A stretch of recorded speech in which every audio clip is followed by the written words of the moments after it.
Hey guys, this is Colin from Blackjack Apprenticeship, and we are joined with my co-host Joe748 and part-time six-figure AP DoubleTime. How's it going, DoubleTime? Pretty good, Colin. How you doing? Joe, how you doing? Good. DoubleTime, aka Alan from The Hangover. Yeah, so he sent us a picture of him in a costume contest dressed as Alan from The Hangover with his own 4-month-old. Is that correct? Correct. That's last year. So tell us how you heard about and got involved in card counting. First heard about card counting, from like every of the movies like Rain Man and 21 and the History Channel documentary about the MIT team.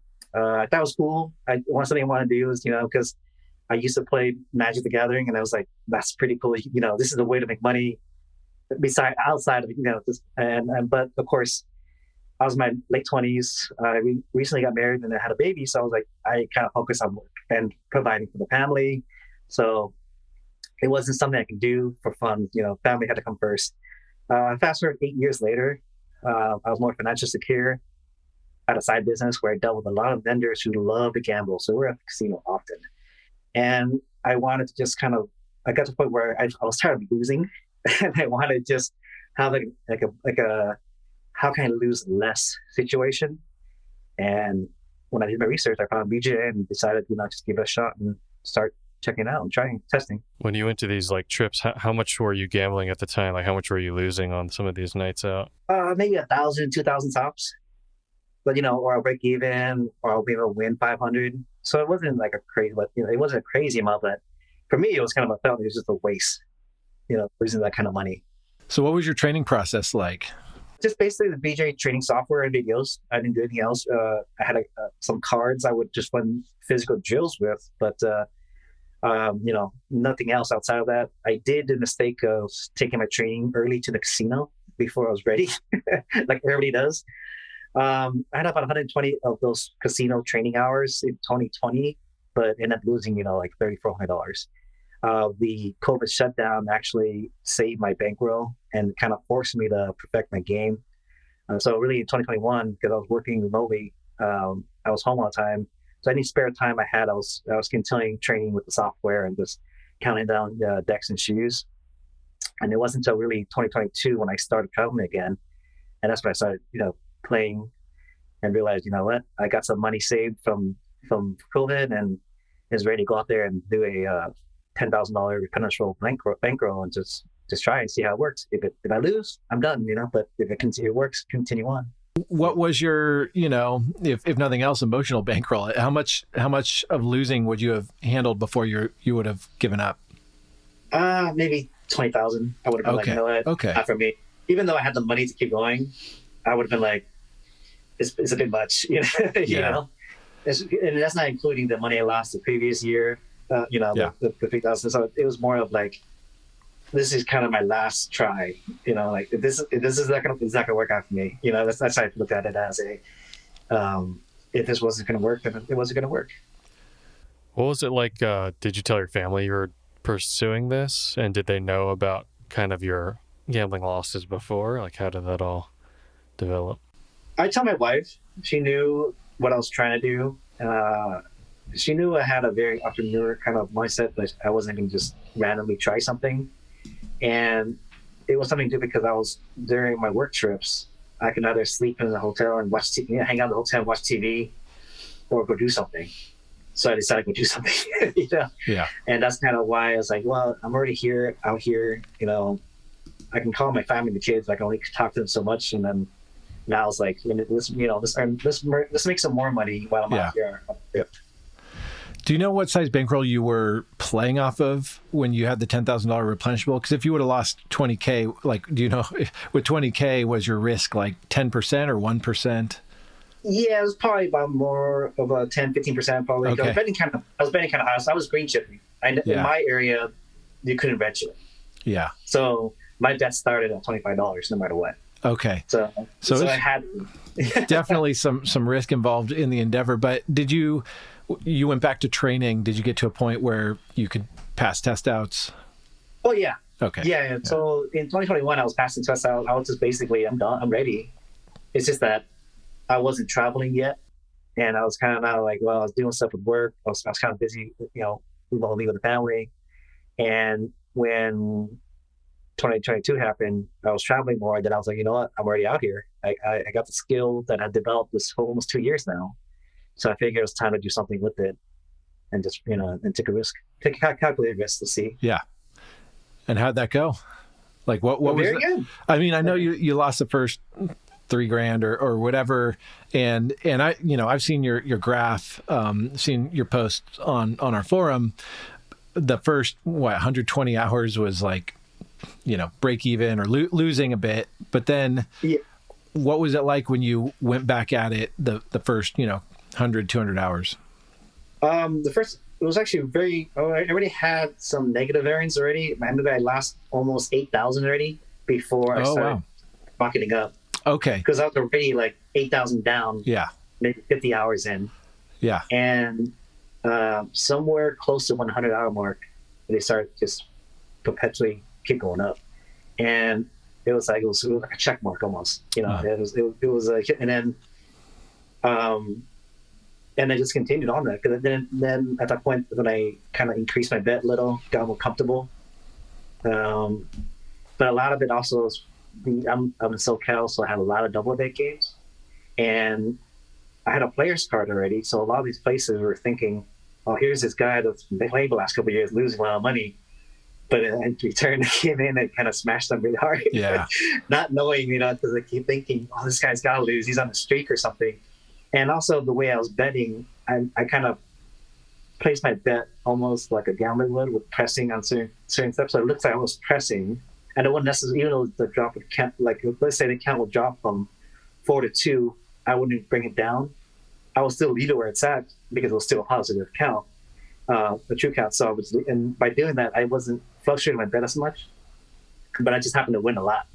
And that caused, my winning streaks to be exceptionally higher than it should be. So what's interesting to me about that, at one point you're down 11,000 and change, but also at that point, I know the first 120 hours were not probably positive EV yet, but you still had 200 hours of play. Yeah. And you're down, it does take some gumption or something to stick with it, stubbornness or entrepreneurialism or whatever you want to call it. Fortunately, because your game was perfect, that second, attack was just negative variance, and then it turned around. Right. My other question is, you use a little bit of betting cover. Did you calculate any of that, or you just figured, hey, I'm willing to take the risk. I know it's a positive EV bet, so I'll, not bet. I won't correlate, or, I won't optimally bet all the time. I calculate based on the BJA software. Okay. Kind of like let's say I don't jump. Like let's say I would not jump. I wouldn't jump for every true count. So let's say the first one is it's $50 on 0. At true 1, I wouldn't jump. But at true 2, I'll double it to 100. Mm-hmm. And then I won't jump at true 3, but at true 4, I'll jump to 200. Okay. I won't do the exact, the amount, but it's there. Yes. And based on the betting software, it calculated already, and then the EV and what the risk was. So I was willing to risk that, but it looked more like a natural play from someone just pressing, doing a full press rather than just adding a chip up. I did a full press instead, and it looked more natural. And I think that kind of bought the cover, but at the same time, it was also a positive game. I'm not just randomly, it's -2, I'm down, I got to throw another 100 out. Yeah, it wasn't like that. Yeah. Yep. When you were playing at these places that you had already played with your player's card, did any of the staff started to act weird, or like did anyone throw any hints at you like, hey, did you start to learn how to count cards recently or anything like that? No, actually, they were just welcoming me back. I didn't realize until I started asking what my win-loss was with some of the cards, because I was getting a lot of promotional chips, and a lot of these promotional chips were the kind where they stay on the board when you gain them. So let's say they give you $100 promotional chips, you can ask for what color you want, and then if you win, those chips still stay there. So you can continue to play them until you lose those chips. So it's almost like real money that just couldn't cash out. And at one place, I was getting to a point I got almost $8,000 in promotional chips, just because of the time I was playing there. And I think I got greedy with them because I was doing like in their 6 deck, my max bet was like 2 hands of 500. Well, when I started getting those large promotional chips, towards the end of the shoe, I was doing 2 hands of 1,000. So using my $500 and their $500 on top, and I started doing some major wins with them. Like, and I think that kind of got them. And I think when I think over 30K is when there was no limit to them. They said, you know what, I'm sorry, your game's so good, you can't have me play anymore. No, that was kind of, but so I stopped going, but playing radio anyways. But I still go back there once a month, and I still play. So I know you know this because you came to a boot camp, but for anyone watching, just a little pro tip: those promotional chips, especially those ones where you play until you lose, or you play until you win. Is that what it was? Well, no, those chips stay on until they lose. So they're okay. not real money. Yeah. So if you win, it rides until you lose it. So yeah, for anyone watching, look up James Grosjean's work Beyond Coupons. And he has the optimal way to play those. It's usually not blackjack. So there might be a way to eke out more EV out of any promotional chips if people are getting those. But those can add quite a bit of EV to someone's career if you're using it the right way. For that first back off, was there any kind of lead up? Like, did you sort of sense something was going to go down, or was it just kind of came out of nowhere in there?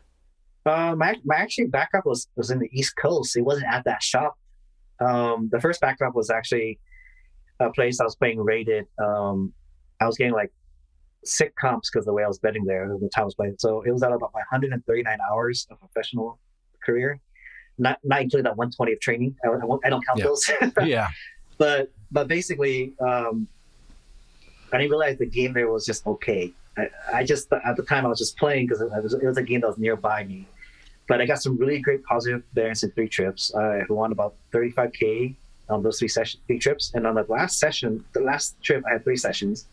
I won the first 2, and the second session was in the highlight room. I split 10s versus 6 instead of high troop count in the highlight room. And I tried to make it look like the pit boss and the dealer convinced me to split 10s because I had 2 bets out, and then 2 10s came out. And I was talking to the dealer, hey, do guys really split 10s on these?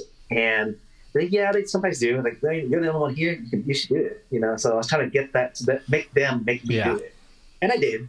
And I won all 3 hands doing that. But I think that, and also the amount I won in a short period of time on my player's card, got them to review my game, because after I came back from my 3rd session, in 5 minutes, I was backed off. That back off, it sounds like it probably came from surveillance, because you had the pit on your side to split 10s or whatever. But surveillance, they're not a part of that conversation. They're just watching your play, and they see 10 splitting with top bets out there and review it and game over. But where did you... you came to boot camp. Where was that at in the whole process? Boot camp, I had it in 2022. At that point, I was like a little over 400 hours of professional play. I wanted to start black chipping regularly, but I did want to get my game evaluated. I wanted to make sure before I do go in the black chip that I really had to, prepare my game. And I figured too that using the earnings I won the previous year to basically reinvest in myself was a good investment, before I start just black chipping for no reason. So after those 400 hours, do you know roughly where your career was at? Over 6 figures. Oh, wow. Already. Oh, yeah. No, I did 6 figures, maybe 375 hours in. Okay. So you're up 6 figures and thought maybe I'll invest in my skills a little bit more. How did it go? I don't remember who did your test out, but how did all that go? Joe did my test out. Nice. I asked him for a hard test out because I wanted to make sure, because I told him I even told him, hey, I just played double deck this morning. I went to play at 4 a.m. and I wanted to play just to kind of, I had lost money, so I ended up winning it all back and then some. But I wanted to test because in my regular play schedule, when I work and travel, I would work a full day, then drive to the casino, then play all night before I call it a night. Wow. So I wanted the test to be similar to that. Yeah. Because, of course, if I'm fresh, I'm going to be good. Yeah. I already know that, but I want I want that added stress, the added being up all night. So that's why I purposely woke up early, went to the casino, played all these hours. Then we had the whole class, and we didn't do the test out until like late in the afternoon. So by that time, I was up for a good amount of time. Yeah. And we had to do all this training, and so that's why I wanted that test to simulate the same thing, because I want to make sure at the very least you get a positive game on your worst condition. I think I dropped the count once. I was off by one in the count, and you mispaid me. You took one of my mispays. I missed one of the mispays, but that was it. Other than that, he told me no basic strategy issues, no deviation mistakes. He said that I had a positive game, but just make sure you don't lose the count or don't lose. I told him, I'm kind of uptight right now, but you know what? I want to test it this way. I want to at least you told me that at the very least you have a positive game. So that's all it matters at that point to me.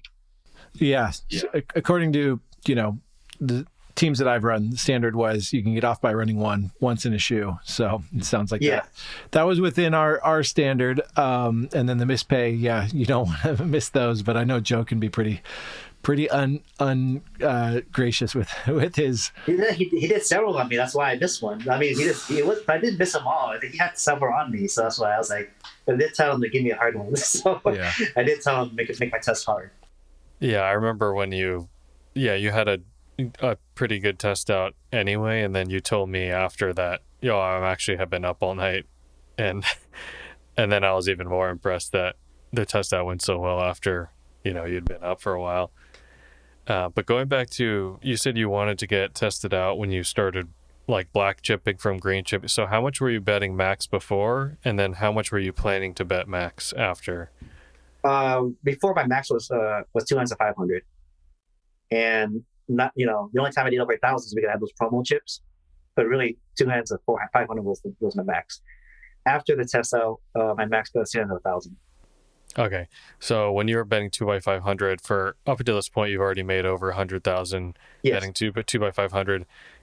Do you remember, like, were you just getting backed off left and right, or did you have not that many backoffs in that whole time? Not that many. 2021, 22, I only had total 10 backoffs and 3 trespass. Yeah. So like, what are some of the things you think you employed to help you not get backed off? Was it just because you were kind of moving locations so much because of your job and that kind of helped, or? That did help, but I think being a middle-aged Asian man compared to a young white man, it's probably helped out. But I don't bring all my money out. Like I'm carrying a lot of money on me, a lot of cash, but I only bring out enough to place big bets, and then I continue to draw money. So it looks like I'm chasing my bet, but I never draw attention to myself how I dress. More, I try to look as conspicuous or common as everybody else. But I do on places I know I'm gonna play big plays on. When I do try to bring my Rolex watch and my gold necklace, so that it shows that you have money, but not flaunting it either at the same time. So they don't ask me as many questions. Why are you betting? Where are you getting this money from? And when they talk to me, I talk to them. I for sure never have a problem with the pit boss and the dealers. It's always surveillance that gets me. Because a lot of times when I get backed off, the pit boss and dealers only know why I got backed off, or at least it seems like their face. They're like, "What?" Like they just come out of nowhere and say, "Color them up," And they're like, "Oh, what happened?" And then I would say, "What happened?" Like, "No, you just can't play anymore." And then that's kind of the story they always give me. And I think another one is I purposely also wear my wedding ring. And so when they ask me for ID or to make a player's card, I will say, "Oh, you know what? My wife doesn't like me gambling." Can you just take us through your kind of schedule at night after you got off work? Like, kind of what was your approach? Like, when did you just go until all night long, or like when did you decide to quit to get sleep? Or it depends how I feel at night. But so before I do a job, I already know where I'm going and where I'll be staying, and I research the area based on the BJA website to see if there's any good games there. If it's a job that I sometimes repeat, if I know if it's a good area, it's a good play, I'll play either before or after, as long as it's within a 2-hour drive. If it's an area where I know there's no drivable time frame, what I'll do is on the last day of the job, I'll book a flight. I already booked this in advance, of course, that I'll book a flight to another area and that I frequent, and I will play there for 24 hours. So I'll fly in, I'll fly in. So I'll sleep on the plane. I'll nap on the plane from my job. So I'll fly out maybe like 3, 4 in the afternoon, depending on the job. I knew what time the job would end. I'll get to the airport, and I'll fly to the site. Then when I land, I'll have my rental ready, and I'll drive straight to the casino. And I usually play after 10 p.m. anyways. So as long as I get there around that time, that's my optimal time to get there. And I'll play there until they back me off. Or if they let me play all night, I'll try to keep playing if I can. If not, I'll take a nap in the car. And I'll have change of clothes. So if I come back in for a second session, I'll be wearing a different set of clothes. And there's one place I frequent at, they don't even, because I hop tables, they don't even keep track of me, because I've asked the dealer the next day, like at 7 in the morning, hey, so how long have I been playing here? I checked the head boss. And he says, oh, according to this, you've been here since 4 in the afternoon. I mean, since 4 in the morning. But I've been there since like 10 the previous night. So I already know they weren't, as long as I'm hopping tables and I'm staying past the shifts, they seem not to care. And in this particular place, because I think because I'm playing the 8-deck pits, they seem to not really watch it. And I'll get heads up by asking them to raise the limits to $50, asking for no smoking.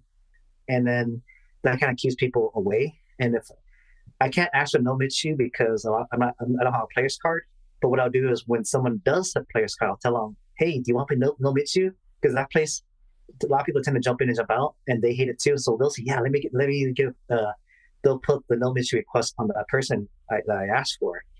And so when that person leaves, I pretty much have almost heads up all night by myself. That's smart. So you get the other player to get no mid-shoe entry for you. And what size bankroll are we talking about at this point? My trip at that point is 40K trip bankroll. 40K, is that what you said? Yeah, 40K bankroll when I play those that's your trip bankroll. But I mean, I'm just thinking if you're playing $50 minimum and you're playing, heads up, so you're playing through negative shoes, you must have a sizable bankroll. Oh yeah. No, that bankroll is about 130 because my max bet at those games are about two hands of 1,000. Okay. At True Cut. Well, I've been on the internet, and so I know, according to the internet, you can't bet 2 spots of 1,000 as a card counter anymore. So you must not get any hours in. Is that correct? That's not true. At this particular shop, I've actually played 19 hours straight one time. Oh, geez. Then I went straight to a meetup. Fell asleep, woke up at 2 in the morning, drove back, played another 10 hours before I flew out. Wow. So it was pretty rough. I don't want to give the wrong impression that it's easy to do this. I mean, it's not. It's like I'm pretty impressed that you're getting in these hours betting that heavy. It's just drives me nuts when people are like, "Oh, card counting, you can't do that anymore." You bet over $100, you're going to get backed off everywhere, and it's like yeah, you got to be good at what you do, but you're proving that this can still be done if you're exceptional at it, which sounds like you are. But I think also because it's 8-deck. If I try that the double deck, I'm gone like really fast. Yeah, and it's also like DoubleTime has, like you heard him, he was like scouting places. He's specifically targeting certain place. He's not just going to El Cortez and then playing for 5 minutes and then posting online that you can't card count anymore. Like he's searching the entire country and like zoning in on where to go.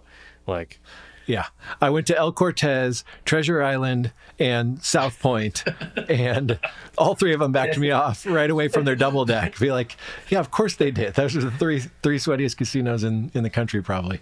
No, that's a really good point, Joe. Like, you gotta treat it like a professional, and you truly are. Yeah, and also it's like the whole thing of what he mentioned about like if good conditions aren't there, you have to make those conditions for you. Like what he did with the no mid-shoe entry and the bringing the person and then asking for the no mid, like doing all those things. All of those things have nothing to do with what the count is, and it means so much in extra EV value to like create good conditions for yourself if they're not there. Yeah. My biggest takeaway is I need a Rolex. Oh yeah. And these games too, I'll even ask for a better, a thinner cut, so I'll get on an 8 deck, the best I ever had was zero point 0.5 on an 8 deck. Yeah. And I just asked for it. It wasn't like nothing crazy. The guy was like, "You want a longer shoe? Sure." And just cut it even thinner.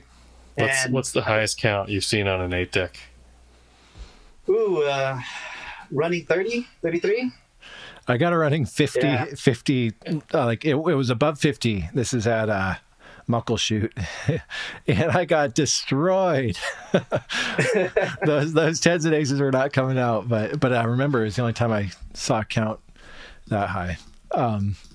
So anything that you think would have helped if you would have known it earlier in your career? How many total hours do you have now?